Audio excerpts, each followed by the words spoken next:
अल्हम्दुलिल्लाह वस्सलातु वस्सलामु अला रसूलिल्लाह। ग्रुप आपको मसाइल और उनका ग्रुप में सवाल कई आया आहिनि। उन में हिकिड़ो ई पण सवाल आयो आहे जे औरत एतकाफ़ करे या न करे, करे त केॾा एतकाफ़ करे। पहिरें सवाल सुनो था जी। सवाल अस्सलाम वालेकुम वरहमतुल्लाहि वबरकातुहू। वालेकुम रहमतुल्लाहि वबरकातुहू जी।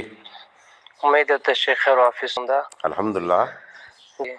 औरतें जी एतकाफ़ के बारे में थोड़ी वज़ाहत कर जा। औरत मस्जिद में एतकाफ़ वे या घर में वे? जी माशाअल्लाह। इन ॻाल्हि में कोई शक न आहे, उम्मत जो इत्तिफ़ाक़ है त मर्द एतकाफ़ मस्जिद जे अंदरि वेहंदो। औरत जो एतकाफ़ आहे या न? जी औरत जो पण एतकाफ़ आहे। आप सल्लल्लाहु अलैहि वसल्लम जे ज़माने में औरतूं एतकाफ़ में वेहंदी हुयूं। अने आप सल्लल्लाहु अलैहि वसल्लम जे ज़माने पुठियां नबी सल्लल्लाहु अलैहि वसल्लम जी वफ़ात खां बाद पण औरत उम्महातुल मोमिनीन जी तरफ़ां एतकाफ़ जूं रिवायतूं मिलनि थियूं जो एतकाफ़ में वेठियूं। औरत एतकाफ़ करे सघे थी, जाइज़ है। हाणे सुवाल इहो त एतकाफ़ किथे वे, इन जी जॻह कई। इन जे बारे में ॿ कौल आहिनि। इमाम अबू हनीफ़ा रहमहुल्लाह फ़िक़ह हनफ़ी जे तहत औरत मस्जिद जे अंदरि एतकाफ़ नथी करे सघे, मकरूह आहे, हता के मकरूह तहरीमी आहे। इन जी दलील इहा त आप सल्लल्लाहु अलैहि वसल्लम जॾहिं ॾिठो उम्महातुल मोमिनीन जा ख़ीमा मस्जिद नबवी जे अंदरि त ख़ीमा कढाए विधो। इहे इन जी दलील आहे। जुमहूर तंहिंजी राय इहा आहे त औरत घर में एतकाफ़ न करे, मस्जिद में एतकाफ़ करे। घर में को एतकाफ़ न करे। घर में अकली दलील ॾिनो त घर में त ॿिया कमकार डिगरिया हिते इबादत में ओछो न ॿियो ॿारणे खे रांदि पई वकाईंदी। जरा सांझी जो टाइम थींदो त दुनिया भर जा ॿिया जेको इफ़्तारी जा कमकार रहिया तंहिंमें हथु बटाईंदी। पोइ घर जो ॿियो कमकार तंहिंमें लॻी वेंदी। अधु इबादत, अधु ज़िक्र, अधु घर जा कम, ॿारणे खे पई चौलाणियूं कराईंदी, ॿ ॾूसी वॾीअ खे पई ॾसींदी, किथक ॿिए कमकार में ॻाल्हि ॿोल में लॻी वेंदी। एतिरे एतकाफ़ किन थींदो। ई ॾिनो अकली दलील न। इहा दलील मूंखे पण सम्झ में अचे थी। शरई दलील इहा आहे त आप सल्लल्लाहु अलैहि वसल्लम जे ज़माने में पण मस्जिद जे अंदरि उम्महातुल मोमिनीन ने एतकाफ़ फरमायो। नबी सल्लल्लाहु अलैहि वसल्लम जे ज़माने खां पुठियां उम्महातुल मोमिनीन मस्जिद जे अंदरि एतकाफ़ फरमायो। सही बुखारी जी रिवायत आहे। ई जमहूर जी दलील आहे। पण आउं अञा त्रिञा टी ॻाल्हि कयां थो। हिंटाणे पाण ॾिसणु वञूं त औरत इन जी कुर्बानी तमामु वधारे आहे। रमज़ान में राति जो 4 वॻे उथिए रसोई पचाए तयारु करे सहरी इन जो इंतज़ाम इहा औरत जी जवाबदारी। घर जे ॿारणे जी सॼी जवाबदारी इन औरत जी।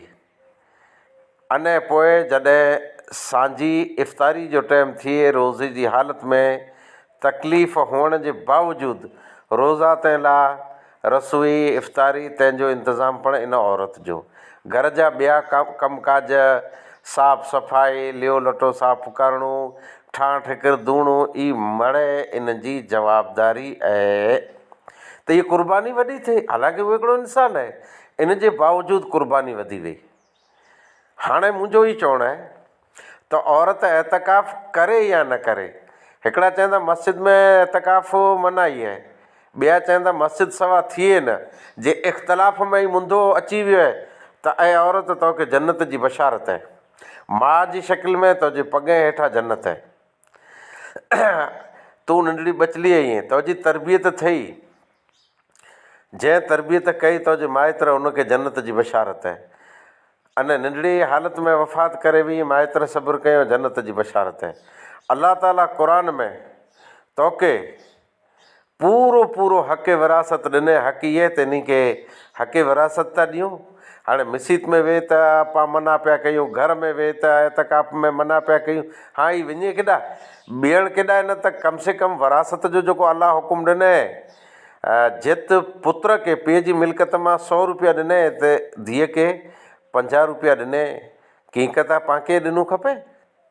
अल्लाह ताला जा अहकामात आहिनि। इहा औरत एतकाफ़ वे कि न वे, इनखे जन्नत जी बशारत आहे जे इहे शिरक ऐं बिदत खां पाक वे अलाह हिकिड़े खे मञे, ॾोरो दाॻो करे न, तावीस खे मञे न, मेड़े मलाखड़े ते वञे न, 5 वक़्त जी नमाज़ पढ़े, तौहीद क़बूले, इनखे औरत खे जन्नत जी बशारत आहे। औरत तूं एतकाफ़ वएं कि न वएं, तोखे जन्नत जी बशारत आहे। तूं मेड़े मलाखड़े ते न वञ, जिब ते कंट्रोल रख, पिटना ॾे न, गारी ॾे न, गिला कर न। ऐं मुंहिंजी माउ भेण तोखे जन्नत जी बशारत आहे।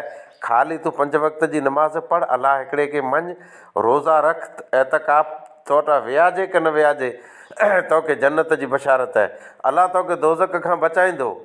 तूं शिरक खां बच, तूं मेड़े मलाखड़े खां बच, तूं ॿिए नज़रो नियाज़े खां बच। सिर्फ़ु अलाह हिकिड़े जे नां ते नियाज़, अलाह हिकिड़े जे नां ते मरण जीअण, तोखे जन्नत जी बशारत आहे। ऐं मुंहिंजी माउ भेण, तूं एतकाफ़ वएं कि न वएं, एतकाफ़ जे बारे में उम्मत जो इख़्तिलाफ़, जे घर में न वे, ॿिया चवंदा मस्जिद में न वे, भले कीअं वांदो न आहे, अलाह तोखे जन्नत जी बशारत ॾिए थो। शर्त इहा आहे त तूं बापर्दा रहो, तुंहिंजे हथ में सॼो घरु आहे, तूं शौहर जी फर्मा बरदारी कर, तूं शौहर जेको महिनत मजूरी करे कमाए अचे थो उन जो गैर उपयोग न कर, खोटा मुतालबा न कर। ऐं मुंहिंजी माउ भेण, झुको ठां खणी अचे तुंहिंजे ओटे ते, तूं ठां पई गिने, तोखे ज़रूरत आहे न। ऐं मुंहिंजी माउ भेण, जेको लियो लटो खणी आयो तो तरह तरह जा वॻा भरे मथे पछंडियूं तुंहिंजे ठाहे से भरियूं पियूं ई, तूं कॿाट खोल पर पछंडी नार, तंहिं हेठि लोड रही, लोड ते तरह तरह जा लिबास लिया तो वटि पिया आहीं। ऐं मुंहिंजी माउ भेण, तूं इन मां कंहिंखे सदको कर, हीअ तुंहिंजा पड़ोसी रहिया, किथे ज़रूरत हूंदी तूं ॾे, टोल तुंहिंजो, लियो तुंहिंजो, ठां तुंहिंजो, मकान खासो तुंहिंजो, मड़े तूं रखाई वेठी आहीं, तूं अड़ोसी पड़ोसीअ खे ॾे। हज़रत आयशा रज़ी अलाह ताला अनहा फरमाईं था, सही मुस्लिम जी रिवायत आहे, त मूंखे ताजुब लॻो, हिकिड़ी मिसकीन औरत आ वई मदीने में, मूं वटि 3 खजूर जूं पीछियूं हुयूं, मूं हिनखे ॾिनियूं।